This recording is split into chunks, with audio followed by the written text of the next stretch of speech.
Morning students. आज हम non chordates की नेक्स्ट श्रृंखला में फाइलम एस्कोहेलमिंथेस को पढ़ेंगे।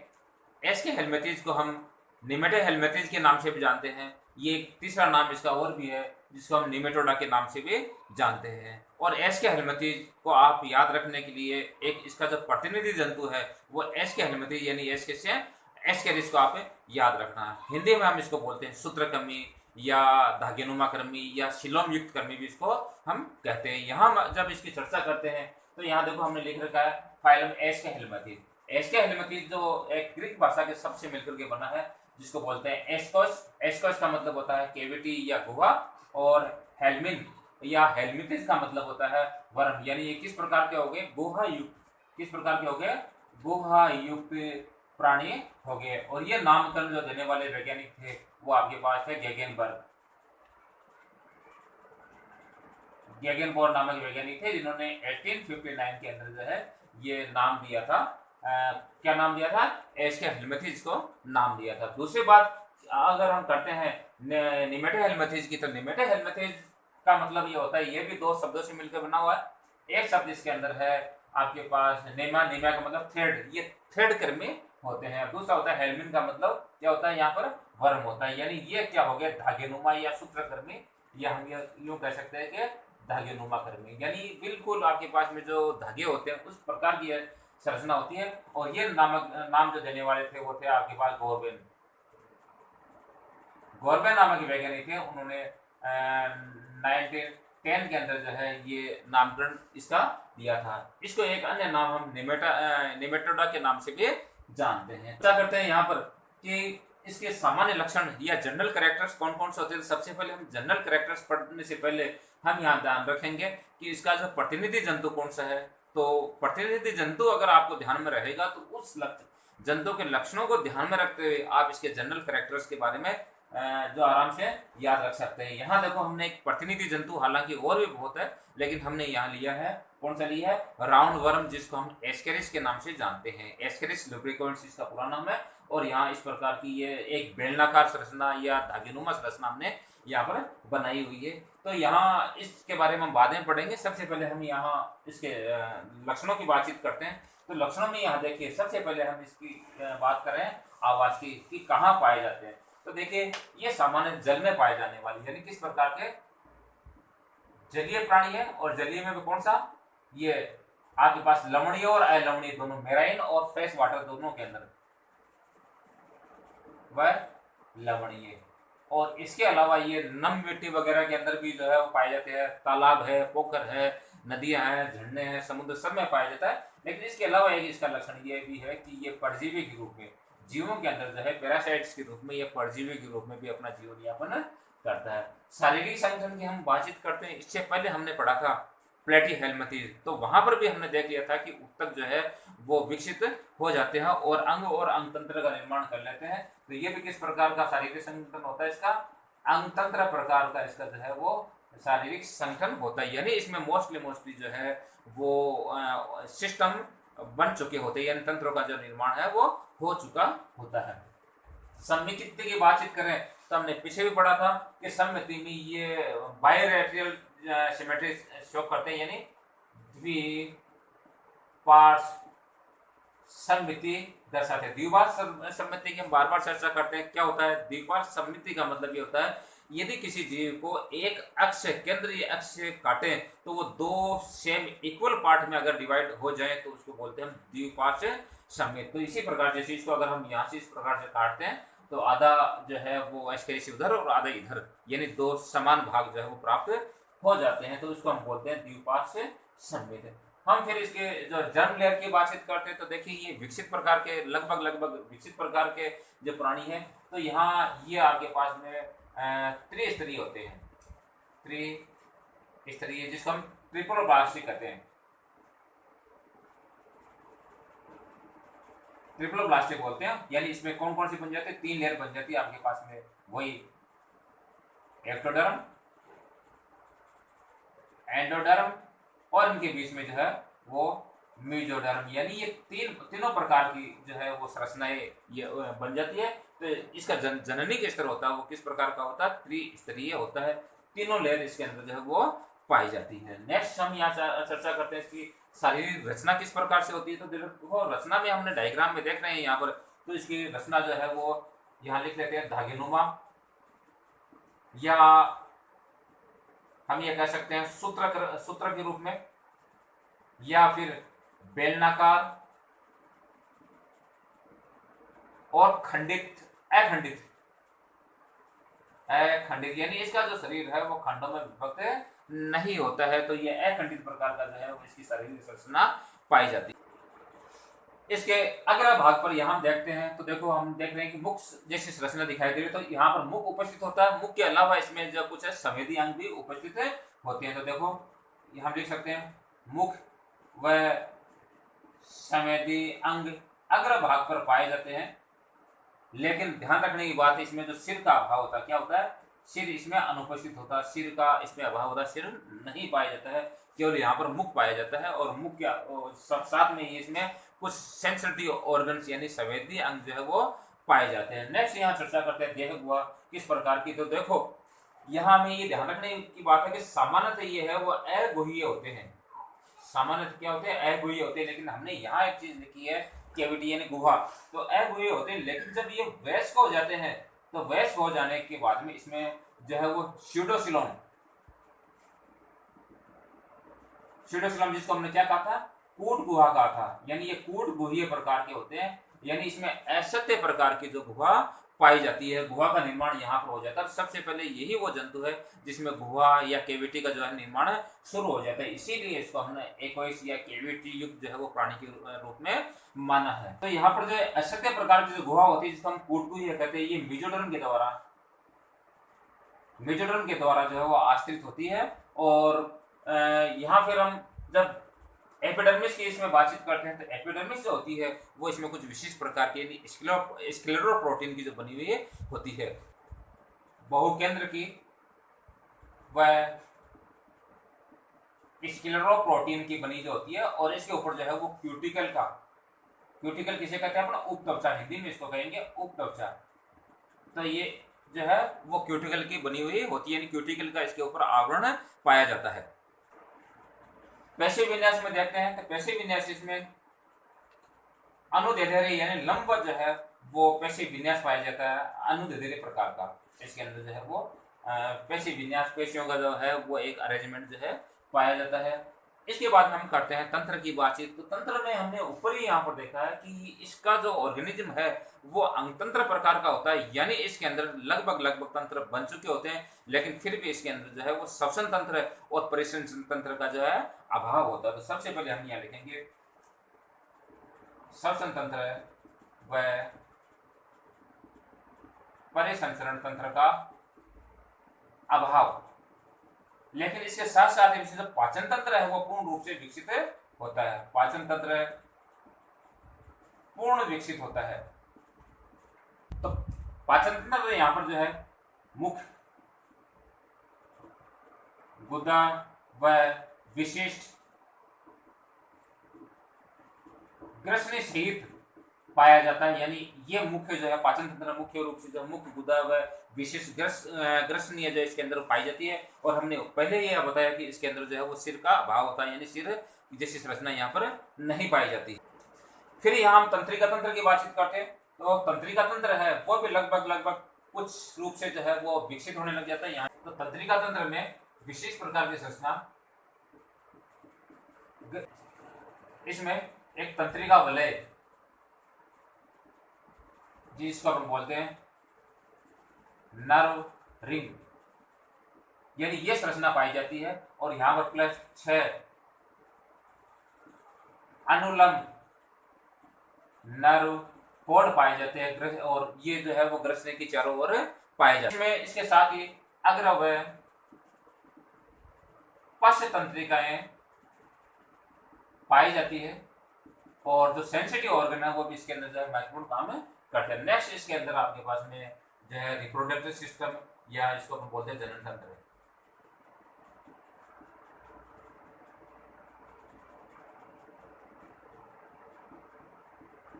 रिप्रोडक्टिव सिस्टम इसका जो है वो काफी विकसित होता है। विकसित से हम इस प्रकार से मान सकते हैं कि हमने सुना है कि मादा एस्केरिस एक बार में जो लगभग 2.5 करोड़ के आसपास अंडे देती है।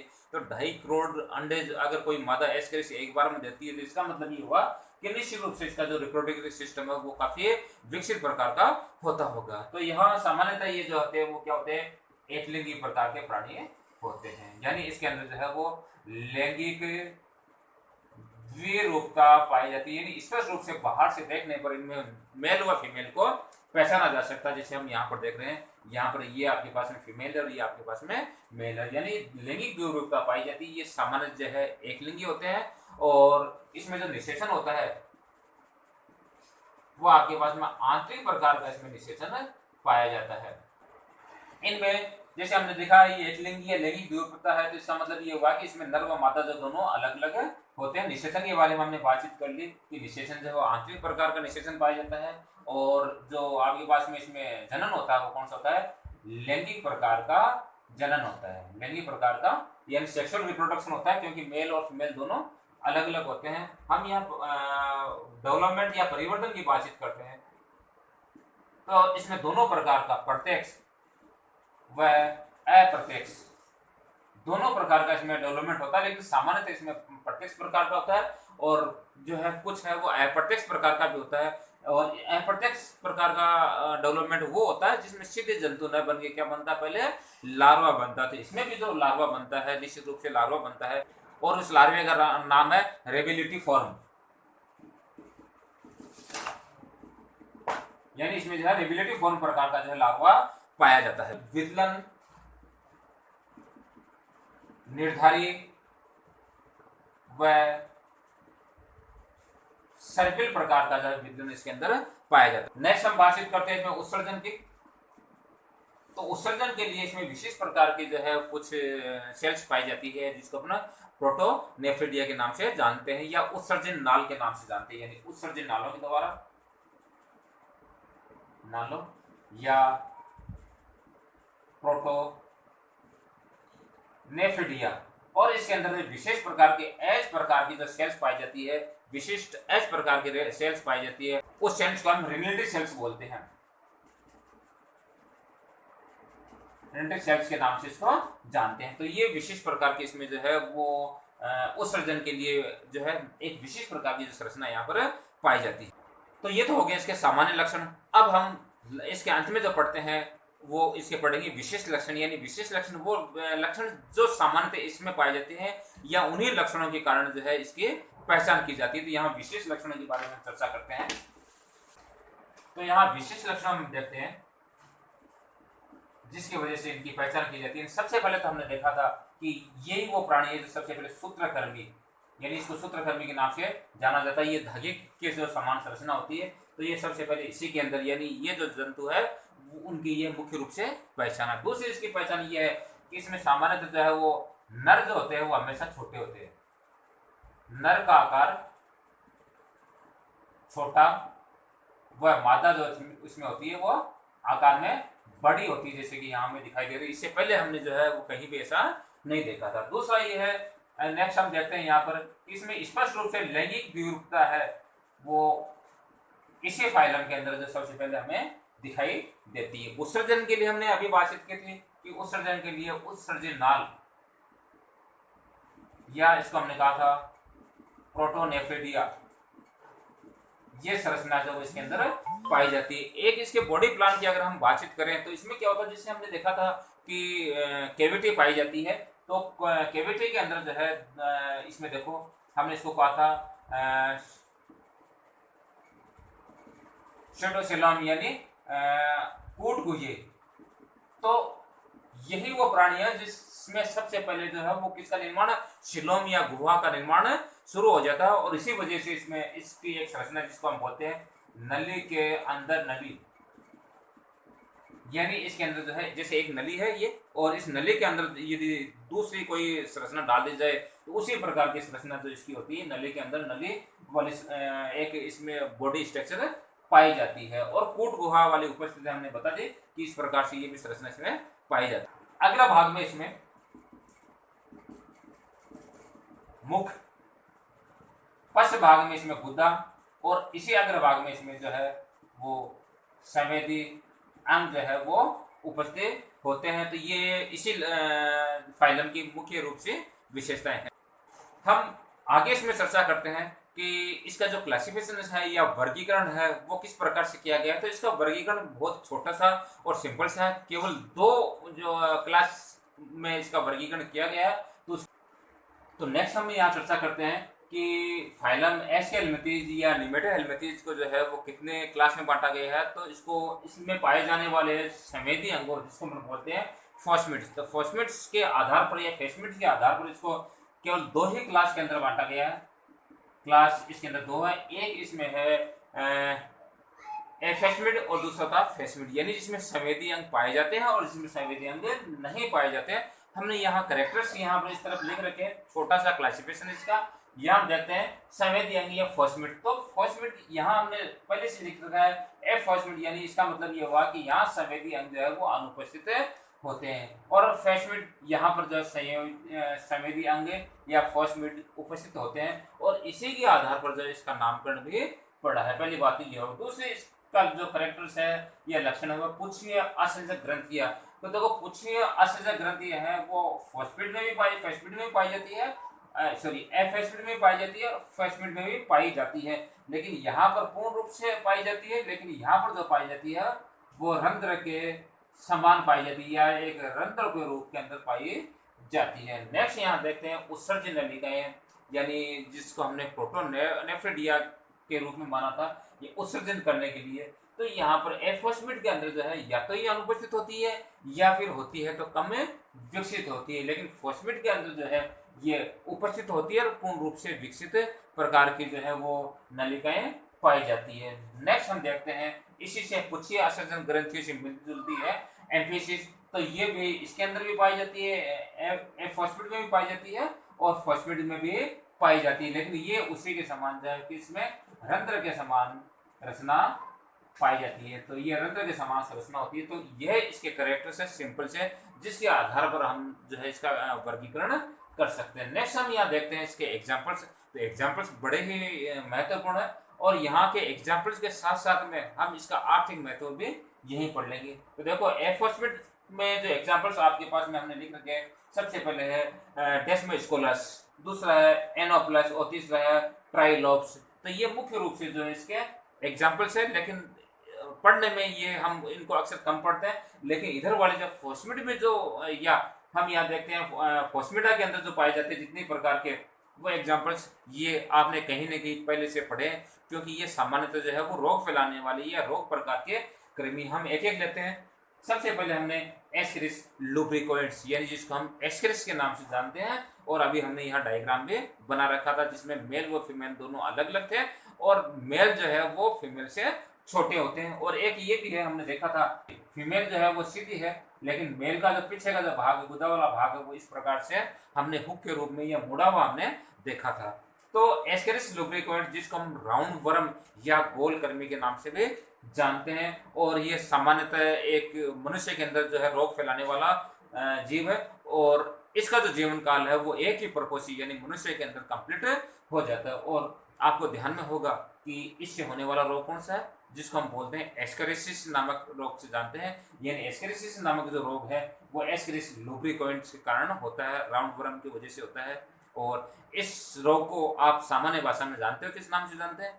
हम इस रोग को जानते हैं चूना खाने के नाम से जानते हैं। और अगर इतना आप जानते हो कि चूना क्या होते हैं तो आप मुझे ज़रूर कमेंट्स में ये बताएं कि इसका हम सामान्य रूप से घरेलू उपचार भी क्या लेते हैं, सिंपल सा उपचार है तो आप ज़रूर हमें बताएं।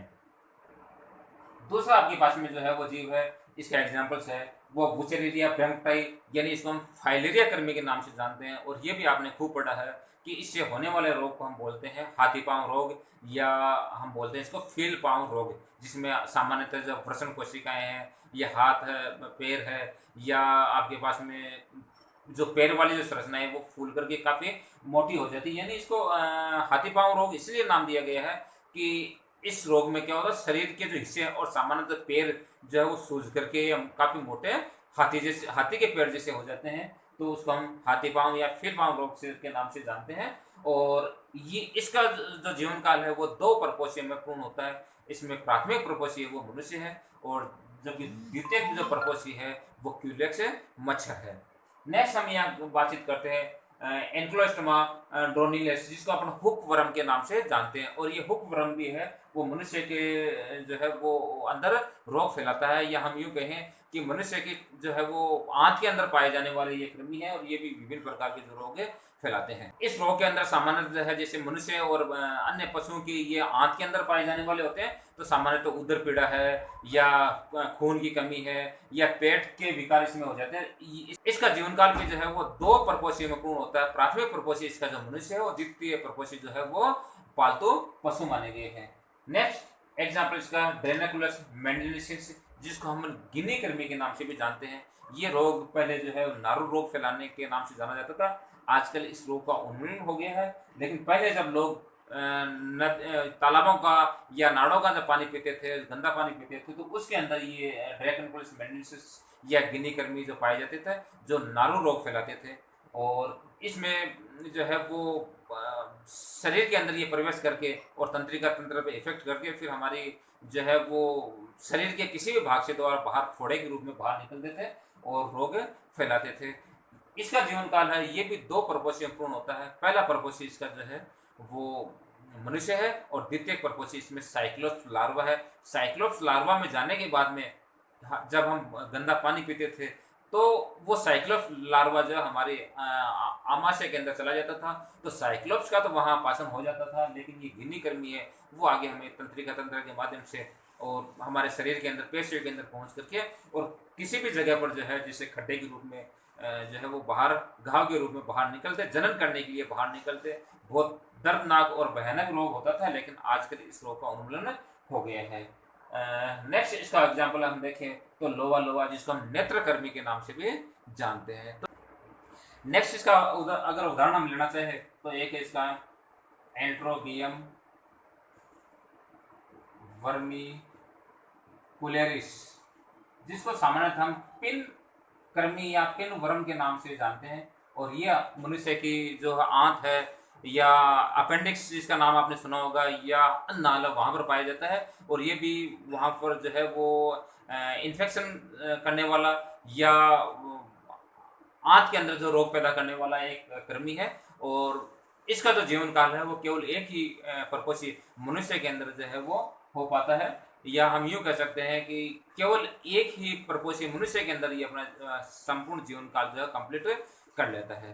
तो आज हमने जो ये फाइलम एस्के हेलमिंथेस या नेमेटे हेलमिंथेस पढ़ा है, वो इन जनरल उनके जनरल कैरेक्टर्स और क्लासिफिकेशन आपके समझ में आया होगा। धन्यवाद।